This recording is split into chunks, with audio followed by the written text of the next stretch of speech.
Welcome to CosmoFactory, a podcast by Cosmoprof Worldwide Bologna, where we explore the entire cosmetics, personal care, and fragrance industry supply chain.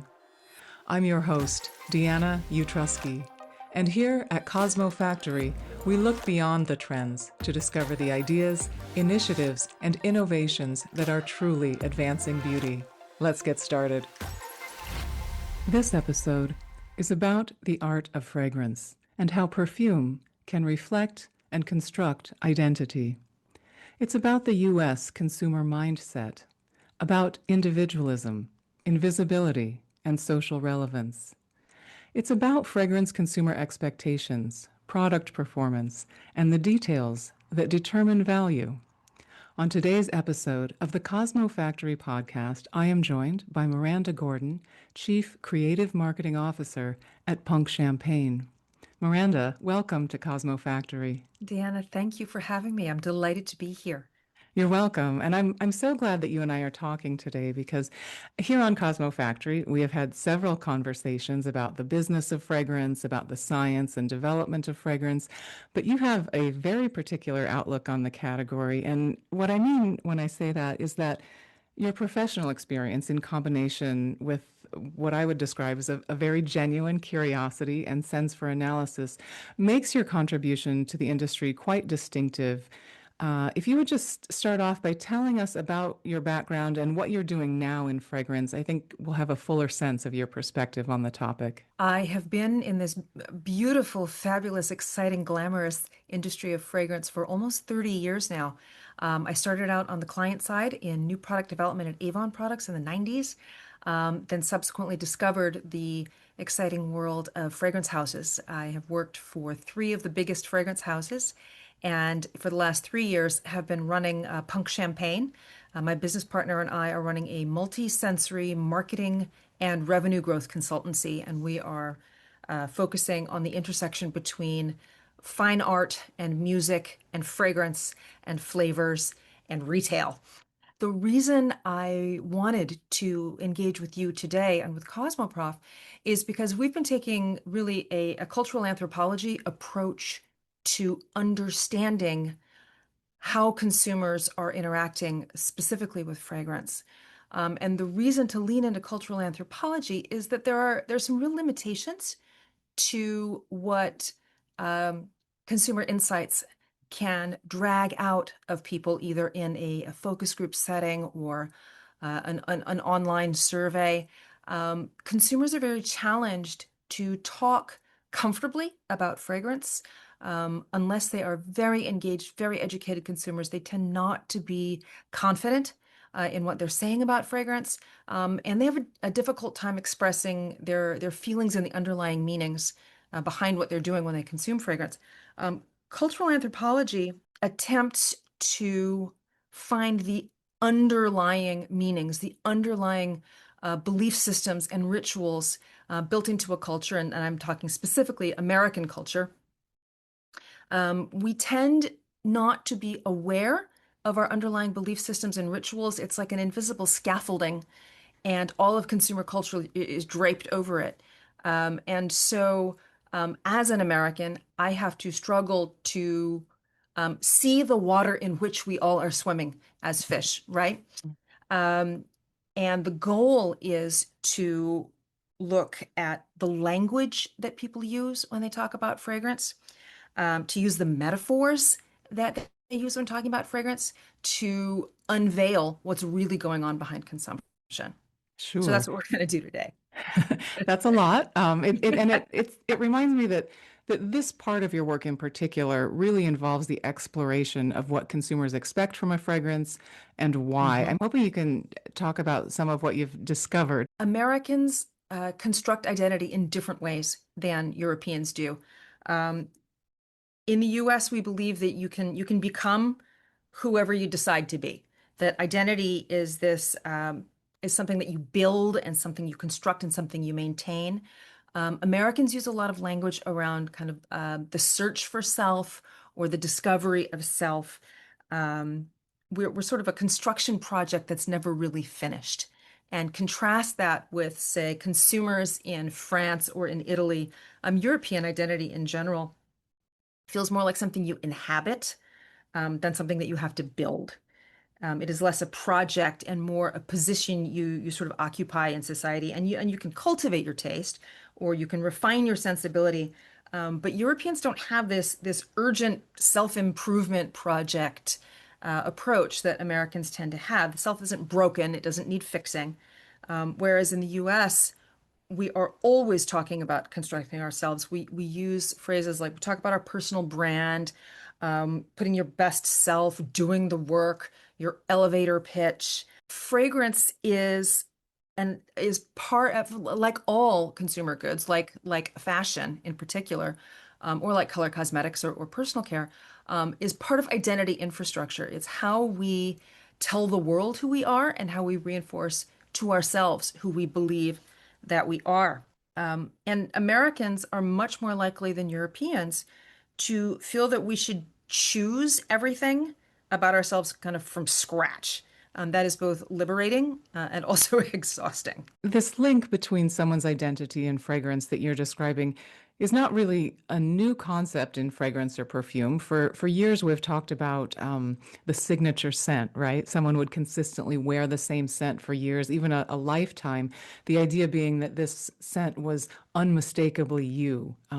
More recently, we've seen the fragrance wardrobe trend, right? You mentioned fashion. With a fragrance wardrobe, consumers choose to express their mood, maybe a particular persona for the day, by Mhm. choosing what scent to wear in the very same way they would choose an outfit.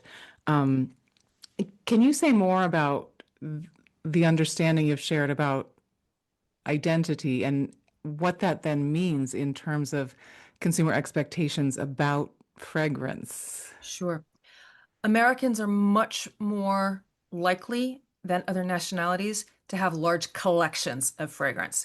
And you see this on Fragrance Talk, you see it on YouTube, you see it in all of the engagement on consumer platforms where people are talking about it. Americans brag about how many fragrances they have. Right. It's very much how they buy. Exactly. Okay.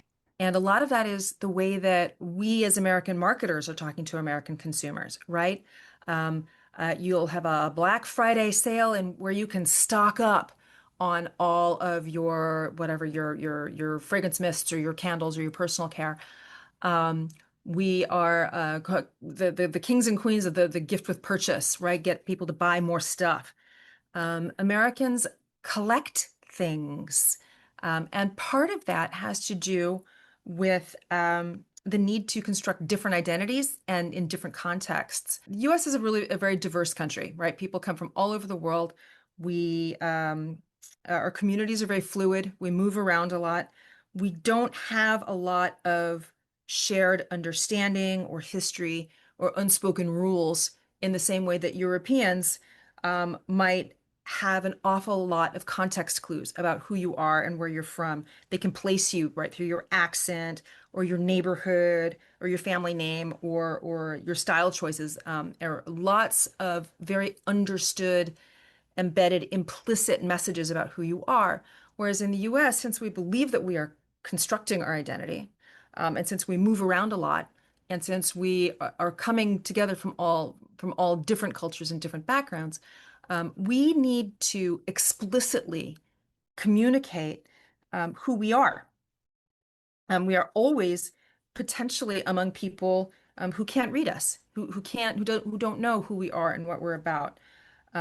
So in the US, the self is actively constructed and reconstructed and rigorously maintained because we can't rely on context clues to kind of do the interpretive work and the maintenance work.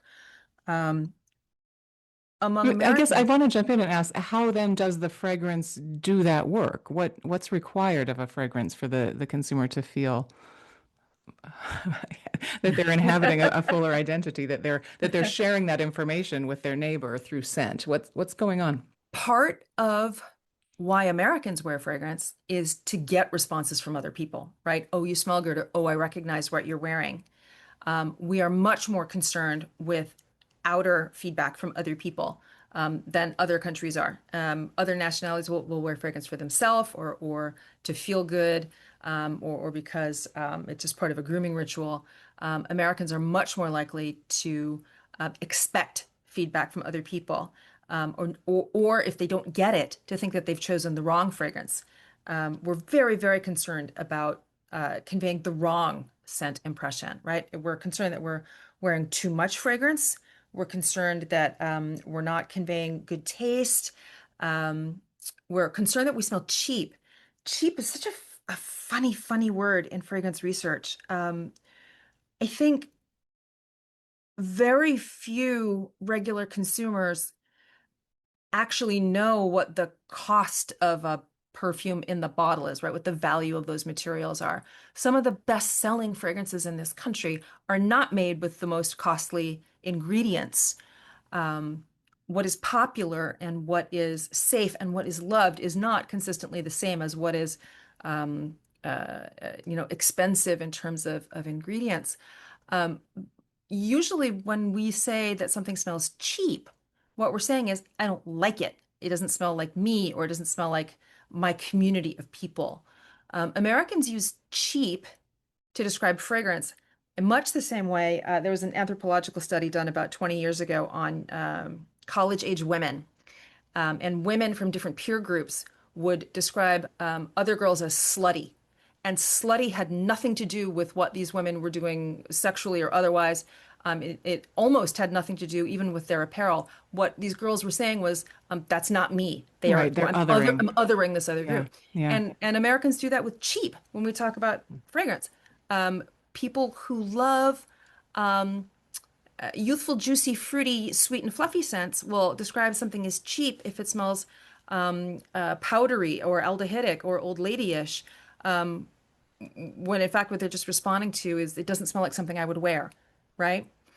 Um, so we have an awful lot of anxiety about what we're conveying with our fragrance. A lot of the marketing messages around fragrance in the US are, oh, it's office appropriate, right? You can wear this to work. Or we have all this messaging around what pregnant and nursing mothers should or should not wear, right? Oh no, you don't want to cause your baby won't know who you are if you're wearing fragrance, or you should or you should not wear fragrance when you go to the gym because either that's a non-fragrance context, or only some fragrances are okay. I don't know. I put on fragrance to go to the gym. I try not to wear so much of it that I'm going to offend people, but we have this sort of cultural anxiety. Um, and a lot of that I think comes from the way that young people wear fragrance, particularly wearing a lot of fragrance to hide something else, either to hide anxiety around body odor, or maybe to hide the fact that they were just smoking weed, or it is a worse offense in the US to wear fragrance to cover up a bad smell than it is to wear to no fragrance and to smell like nothing at all, right? And Just to you smell said something earlier I want to follow up on, and that is this idea of expecting a response from someone else, or this sense that, am I wearing too much fragrance? Am I not wearing enough? Am I wearing it for myself, or am I wearing it for that social response? It seems to me that that would influence the durability of a fragrance, right? Like maybe, is this a fragrance that I put on in the morning and reapply, midday or before I go Sure. out for drinks? Like, d- does Sure. that come Americans into have play? absolutely. We have a kind of a set it and forget it mentality here. We want to buy a product and have it just work. And you see that across all kinds of product categories, right? My deodorant claims to have 48-hour odor protection. I don't generally go 48 hours without showering, right? But our color cosmetics too, right? You've got 8-hour promises on your lipstick, or a 12-hour promise on your mascara, or however many hours your mouthwash promises to be killing bacteria. We've borrowed some expectations from other categories that are then applied to fragrance. And there's this idea, at least in the US, that you should put fragrance on in the morning and not have to think about it again for the rest of the day, that it should be reinforcing messages about who you are, such as, I don't know, I'm a boss, I'm a professional, or I'm sweet, gentle, and romantic, or I'm sophisticated and elegant, or I am playful and fun, or I am just clean and safe. We want those messages to be conveyed all day long, not only to other people, but also back to ourselves. We want fragrance to do the job of conveying and supporting identity.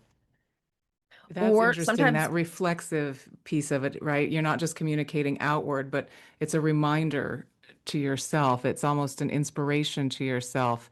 If you can smell it in the afternoon, you remember, I am right. clean and fresh. Oh, right. Or I put this on this morning as my armor and my finishing gesture before I left the house to make me feel confident.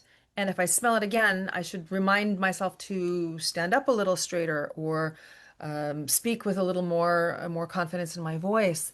Be that European, identity that you're creating as an that's right. yeah, as you've described. And Europeans will tend to reapply fragrance throughout the day. Um, as a gesture of self-respect or of pleasure, whereas Americans have to be kind of reminded to do it. I think the advent of body mists kind of changed the gesture, right? It's a Sure. lower level of fragrance. It's a portable plastic bottle you're not going to break. It's a lower price point, so you don't feel bad about using it up or spraying a lot of it. So we're seeing some obviously changes in habits and gestures, but as a general rule, Americans expect that you should put it on in the morning and be able to smell it 8 hours later. And we're the only people in the world who are that adamant about performance. And that's about maintaining identity because we are less secure culturally, and we need to keep maintaining and conveying identity signals throughout the day. Um, I think of fragrance also the way that Americans use it to transition between different roles that we play. So, who you are at home versus outside the home.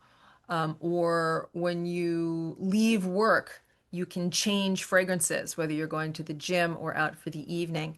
This perception that you are now a different self and that you need to reinforce that self in a different way. Yeah, so interesting. And I do have a couple more questions for you. First, though, let me encourage anyone interested in fragrance to visit the Fragrances and Ingredients Zone on the CosmoPack show floor at Cosmoprof Worldwide Bologna later this month.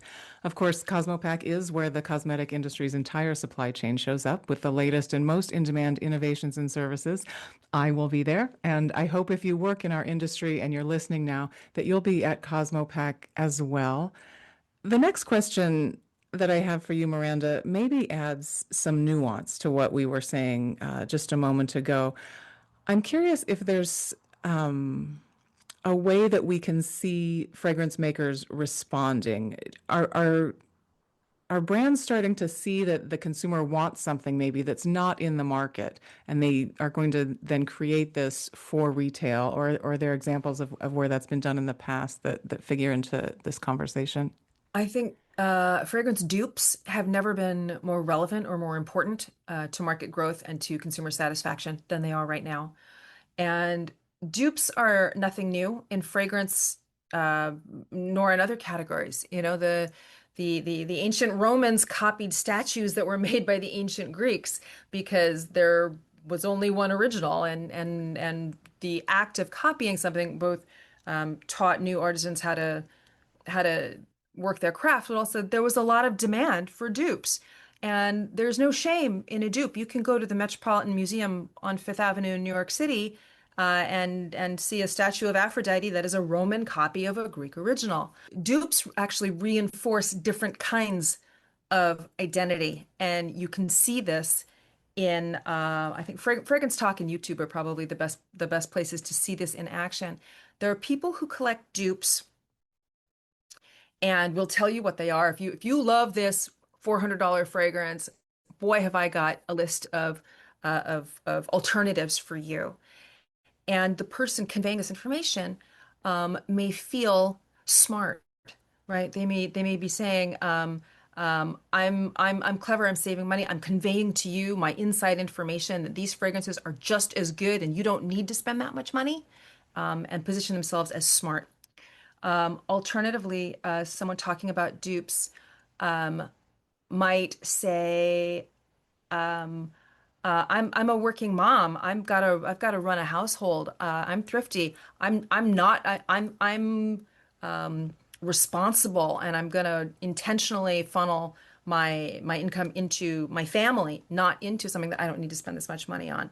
So the first people were smarter. These people are more responsible.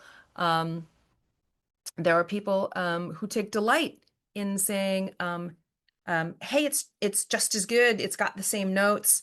Um, it's a perfectly acceptable thing for me to wear until I can afford to buy the real one." Right? There's this identity that I'm aspiring to the real one, and I'm working my way toward it. So dupes can reinforce all of those identities. I'm going to draw a parallel between something that happens in music and something that happens in fragrance. Yeah. In music, there may be a chord progression. In fact, Western pop music, there's a chord progression of that appears over and over again in many, many songs. And you would never mistake these songs for each other, but you could probably mash them up. You could sing them on top of each other, right? So in the key of C, that would translate into a C, F major, A minor, G. And that chord progression appears in hundreds of songs across popular music. If you want a really amusing deep dive on it, go on YouTube and look for an Australian humor rock band called Axis of Awesome. They've got a whole 6 minute shtick where they mash up I don't know, 40 different songs that all have this exact same chord progression. That chord progression has cultural currency. People like to hear it. And I think that big new fragrances that inspire a lot of knockoffs, I shouldn't say knockoffs, that inspire a lot of imitators or dupes, they've come up with a new chord progression that really resonates for people. And you wouldn't you wouldn't mistake Lady Gaga's Paparazzi for Men at Work's Down Under, but those do have the same chord progression. And in the same way, I think some of the influencers talking about dupes will say, well, this is really similar to this original one, but it's got a little more citrus, or it's a little sweeter, or it's a little softer, or something like that. They will point out the differences. So a blockbuster, really expensive fragrance moves the needle and inspires dupes in the same way that a blockbuster chord progression will inspire a lot of different songs that are a twist on the same basic idea. Sure. No, that makes very good sense. And I do want to ask one more question. I'm not sure if we really have time, but Sure. I'm thinking about the way that luxury perfume houses, the companies that make big name fragrances, regularly harmonize their formula for the global market. Mhm.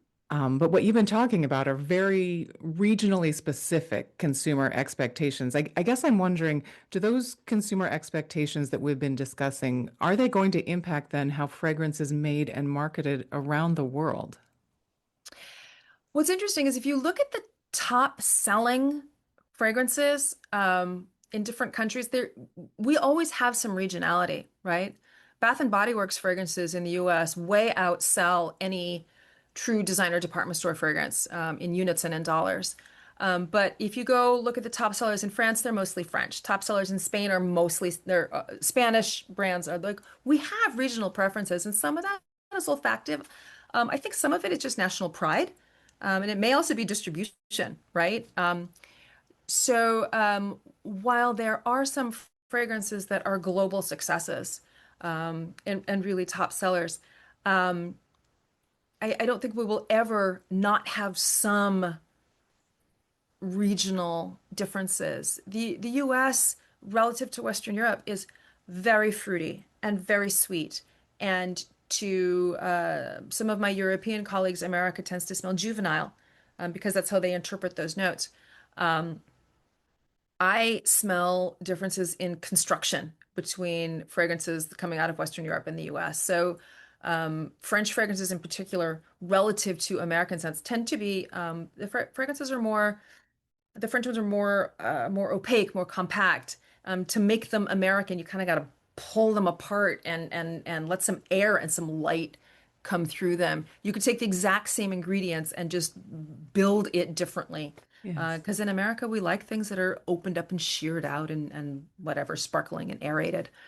Um, I'm not sure I answered the question. No, though it's all very cool information, though, and I have to say, Miranda, you have been so kind to share your time and your knowledge with us today. I thank you for being my guest on Cosmo Factory. Oh, Deanna, it's been an absolute pleasure. Thank you for bringing me on and letting me share my passion. Thank you so much for listening. If you find the Cosmo Factory podcast useful, please take a moment to leave us a 5-star review and share your thoughts so even more cosmetic industry professionals can discover the Cosmo Factory. I'm Deanna Utrusky. Please join me again next Tuesday for a new episode of the Cosmo Factory podcast.